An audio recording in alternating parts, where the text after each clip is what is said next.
అంటే ఒకసారి బాడీలోంచి బయటకు వచ్చిన తర్వాత తిరిగి మళ్ళీ ఈ శరీరంలో ప్రవేశించడానికి దానికి అర్హత ఉంటుందండి? అంటే బతికి ఉన్నప్పుడు సిల్వర్ కార్డ్, వెండి తీగల పోగు అనేది కనెక్షన్ ఉంటే, మీరు చాలాసార్లు విన్నారు, మీకు తెలిసే ఉంటుంది. ప్రతిరోజు రాత్రి శరీరంలో నుంచి బయటకు వచ్చేసి మరి టక్కని శబ్దమైనప్పుడు పిలిచినప్పుడు మరి టక్కని లేచి ఉంటాం. కొంతమంది ఒక 10 సెకండ్లు 20 సెకండ్లు కన్ఫ్యూజన్లో ఉంటారు. కొంతమంది ఏమో వెంటనే రెస్పాండ్ అవుతారు.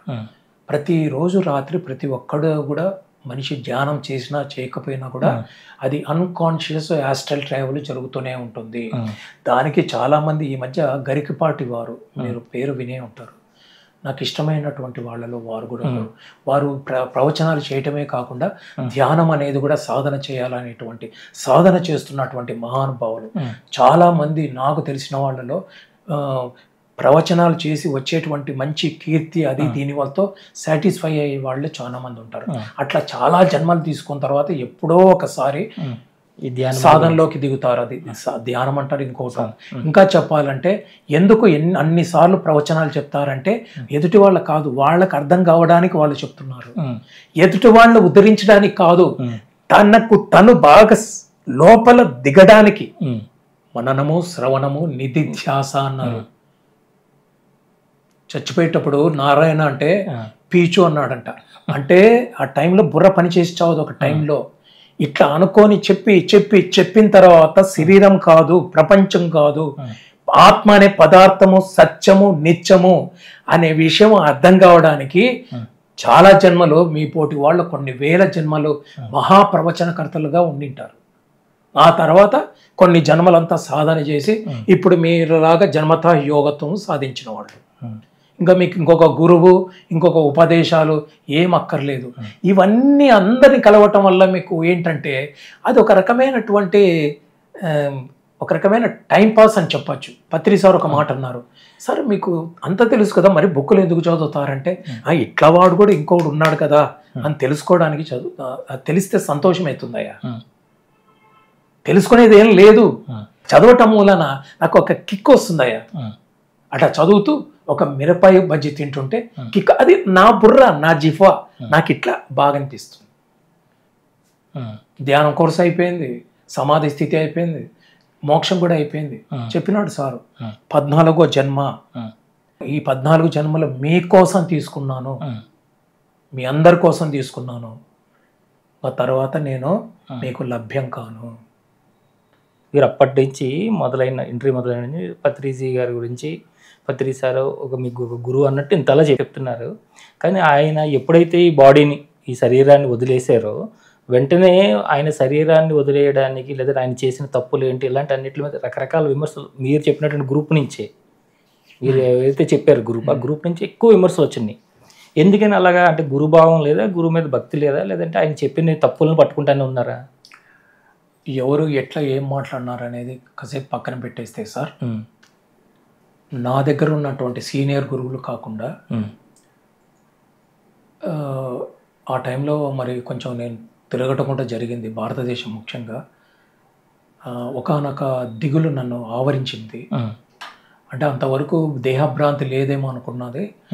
ఫస్ట్ టైం నా లైఫ్లో అటాచ్మెంట్ ఉందని నేను తెలిసింది. మా అమ్మ పోయినప్పుడు, మా నాన్న పోయినప్పుడు ఏమీ ఫీల్ కాలేదు. కాబట్టి నేను జయించినాను అనుకున్నా. కానీ ఆ టైంలో అర్థమైంది. ఆ టైంలో వేరే ఎన్లైటెండ్ మాస్టర్స్, ఎస్పెషల్లీ నేను శ్రీశైలము ఎక్కువ ప్రిఫర్ చేస్తాను సార్. అడవుల్లో అంతా కూడా ఇప్పటికీ 15 feet 20 feet యోగులు అంటారా ఎవరన్నా అనుకోండి, అటువంటి వాళ్ళు ఉంటారు. వాళ్ళ రూపం చూసేటప్పటికే 2-3 సార్లు నేను అన్కాన్షియస్ అయిపోయినాను. తర్వాత వాళ్ళు ఏదో నాకు కాన్షియస్ చేసినారు. అంటే అది నా హ్యాబిట్, ట్రెక్కింగ్ అనేది. చెప్పడం ఏంటంటే ఆయన చనిపోవడానికి 2 కారణాలు ఉన్నాయి. మొదటి కారణము, ఆయన విసిగెత్తిపోయినారు. ఆయన చాలా జన్మలు తీసుకొని ఉంటారు కదా, ఎన్నో లక్షల జన్మలు అక్కడి నుంచి మొదలైంటారు కదా. ఈయన బాగా విసిగిపోయారు. దేంట్లో విసిగిపోయారు? తనైతే ఏమైతే చేశానో, నిర్మాణం చేశానో, అది సంస్థ అనుకోండి, ఇంకోటి అనుకోండి, దాని పట్ల విసిగిపోయినాడు. వారు చెప్పిన మాటలు. రెండోది ఒకటి వచ్చి చాలా మంది కర్మలు తీసుకొని వాళ్ళని ప్రమోట్ చేయడానికి. వాళ్ళ కర్మలు ఎన్ని జన్మలకైనా తెగవు. అటువంటి జన్మల్ని తీసుకోకూడదు. ప్రారబ్ధ కర్మలు తీసుకోకూడదు. ఆగామి కర్మలు తీసుకోకూడదు. ఇప్పుడున్న కర్మలు ఏమైనా తీసుకోవచ్చేమో, అది కూడా ఎక్సెప్షన్. అట్లా కర్మలు తీసుకోబట్టి ఆయనకు అది వచ్చి ఆయన మధ్యలోనే విరమింపజేసుకున్నారు. దానికంటే ముందు ఆయన విసిగిపోయినారు. అంటే ఆయన ఏంటంటే కర్మలన్నీ తీసుకున్నా, అన్ని ఏండ్లు చెప్పినా, ఏమి చేసినా కూడా, అంటే నాకు ఒక రకమైన ఆశ్చర్యమో సందేహం లాగని, ఆయన విసిగిపోవటం ఏంటి? రోజుకి 20 గంటలు పనిచేసి అప్రతిహతంగా చేసిన వానికి విసిగిపోవడాన్ని, అంటే వాళ్ళకి తెలియకుండా జరిగితే విసిగిపోవచ్చు, కానీ వాళ్ళు త్రికాలజ్ఞాలు కదా, అన్ని తెలిసి ఉన్నవాళ్ళే కదా, ఇలా జరుగుతుందని ముందే తెలిసి ఉంటుంది కదా వాళ్ళకి. మరి విసిగిపోవడానికి కారణం ఎక్కడ ఉంటుంది? అంటే సార్ ఏమంటారంటే, మనతో వచ్చిన కర్మల వల్ల ఇప్పుడు ఏర్పడింది 85%, 90%, కానీ 10%, 12% ఇప్పుడు మన నిర్ణయాల మీద మనము మన రియాలిటీ మనం క్రియేట్ చేసుకోవచ్చు అనే దాన్ని బాగా విశదంగా నేర్పించినారు సార్ పత్రి సార్. కాబట్టి బ్యాక్లాగ్స్ ఎంత ఉన్నా కూడా ఈ జన్మలో మనం జీవించే విధానం మీతో చెప్పాను చూడండి. పొద్దున లేచినప్పటి నుంచి రాత్రి పడుకునేంత వరకు త్రికరణ శుద్ధిగా అట్లా జీవిస్తే ఇదే జన్మని ఆఖరి జన్మ. ఎన్ని బ్యాక్లాగ్స్ అంటే ఎన్ని బ్యాడ్ కర్మస్ ఉన్నా కూడా దానికి మనం ఉదాహరణలు, మనం మిలారప్ప గురించి చాలా మంది చెప్తారు, ఇంకా చాలా మంది ఉన్నారు అనుకోండి.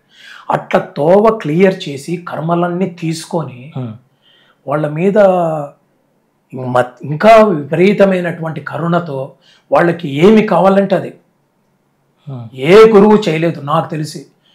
నీకు డబ్బు కావాలా డబ్బు, నీకు మందు కావాలా మందు, సప్త వ్యసనాలు కావాలా అంత ఇచ్చి, కానీ ధ్యానం అనేది ఒక్కటి చేయండి నాయన, అదొక్కటి చేయి అని చెప్పి అంత ఫ్రీడమ్ ఇచ్చినటువంటి గురువు నాకు తోచినంత వరకు ఇద్దరే నాకు తోస్తున్నారు ఈ సందర్భంలో.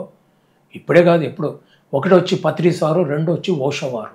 వారు దాని గురించి పిచ్చిగా ప్రపంచం అనుకుంటుంది, కానీ ఆయన మాటల యొక్క పరమార్థం అర్థం కావడానికి ఎన్ని జన్మలు ఎత్తినా సాధ్యం కాదు. ఆయనకి మిందంగా 2 మెట్లు పైన ఉన్నారు ఎవరు? పత్రి సారు. ఆయన్ని అర్థం చేసుకోవటం అనేది అసాధ్యం అని తెలుసుకొని మా సీనియర్లు ఇంకా ఆయన గురించి వాకప్ అంటే ఎంక్వైరీ చేసుకోవటం అనేది మానేశారు. అది అనంతం జరిగిపోతూనే ఉంటుంది, ఆకాశం లాగా, అంతం లేదు దానికి. ఈ 2 కారణాల వల్ల ఆయన శరీరం వదిలిపెట్టడం జరిగింది.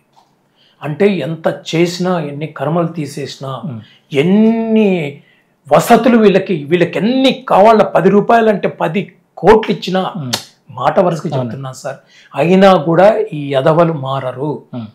అంటే ఎదవని నన్ను నేను అనుకుంటున్నాను సార్, నేను ఏం చేయను కదా ధ్యానం, ఇంతే వీళ్ళ కథ అని చెప్పి ఇంకా ఆ టైంలో పైన వాళ్ళు కూడా పర్మిషన్ ఇచ్చి, నీ పని ఎప్పుడో అయిపోయిందని 14 జన్మల క్రితమే చెప్పినావు, ముక్త పురుషుడు అని చెప్తే నువ్వే కోరుకొని వచ్చి ఇక్కడ అన్ని దరిద్రాన్ని పొందుతున్నావు, అన్ని కష్టాలు పడుతున్నావు, అన్ని అవమానాలు పొందుతున్నావు.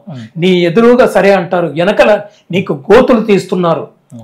2500 సంవత్సరాల క్రితం బుద్ధుడు చేశాడంటే అప్పుడు పరిస్థితులు బాగానే ఉన్నాయి. ఇప్పుడు కలియుగము ఇంకా అంతం కాలేదు, ఇంకా 4 లక్షల సంవత్సరాలు, 20,000 సంవత్సరాలు ఉన్నాయి. అంతే కదా సార్ చెప్పింది, 4,26,000, ఇప్పుడు అయింది 5,000 సంవత్సరాలు. నీ వల్ల కాదంటే రానాయన అని వాళ్ళు ఏమంటారు, సన్నాయి మేళంతో భుజాల మీద ఎత్తించుకొని హ్యాపీగా తీసుకుపోయినారు. ఇంకోటి, ఆయనకు ప్రపంచం దృష్టిలో ఆయన చాలా సఫర్ అయినారు, సఫర్ అవుతూ చనిపోయినారని చెప్పినారు. ఆ చెప్పింది ఎవరంటే మా senior Yugandhar sir, doctor Yugandhar sir. Last స్టేజ్లో పోయి చూసుకోవటం చేసింది. ఆయనకు డాక్టర్గా కాకుండా త్రికాలజ్ఞాని కదా, చాలా సఫర్ అయినారు అని చెప్పినారు. ఆ సార్కు మించిన వాళ్ళు ఇంకా ఉన్నారు కదా. అంటే నేను చూసినాను సార్, వారిని అంచనా వేయటం నా వల్ల కాదు. చెప్పింది ఏంటంటే, ఆ బాధ అంతా కూడా అక్కడ వారం రోజులు సదానందులు వారు వచ్చి, సదానందులు వారు ఎవరు? ఆయన గురువు వచ్చి ఆ బాధ అంతా ఈయన తీసుకొని ఈయన మల్లెపూలాగా పంపించే ఏర్పాటు చేసినారు అని వారు చెప్పినారు. నేను విన్నాను.